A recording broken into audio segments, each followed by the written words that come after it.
राज्यातला काँग्रेस पक्ष अंतर्गत वादामुळे किती पोखरला याचं आणखी एक उदाहरण पुण्यातून समोर आलंय। महापालिका निवडणुकीच्या पार्श्वभूमीवर काँग्रेस नेते सुरेश कलमाडी यांच्या समर्थनार्थ पोस्टर्स पुण्यात झळकतात। कलमाडी को लाओ, काँग्रेस बचाओ आणि तिकीट विकणाऱ्यांना हटाओ, तिकीट विकणाऱ्यांना हटवा, काँग्रेस वाचवा अशी वाक्य या पोस्टर्सवर लिहिण्यात आली। मात्र ही पोस्टर्स कुणी लावली आहेत हे अद्यापही कळू शकलेलं नाहीये। या पोस्टरबाजीमुळे काँग्रेसमधली गटबाजी पुन्हा एकदा चव्हाट्यावर आली आहे।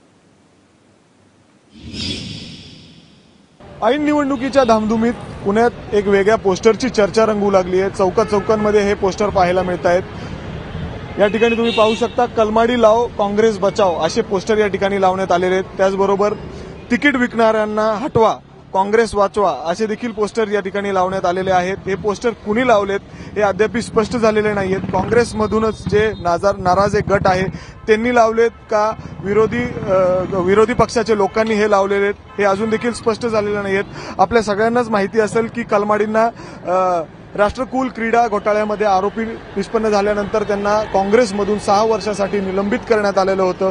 त्यानंतर ते कुठल्याही कार्यक्रमामध्ये सक्रिय दिसले नाही। अजून देखील जे निवडणुकी आहेत त्यामध्ये देखील कुठेही ते सक्रिय दिसले नाहीत। परंतु ऐन निवडणुकीच्या तोंडावर कलमाडींच्या नावाच्या पोस्टरबाजीमुळे पुणे शहरामध्ये एक वेगळीच चर्चा रंगू लागली आहे। कॅमेरामॅन राजेश बिडकरसह मिकी घई, एबीपी माझा, पुणे।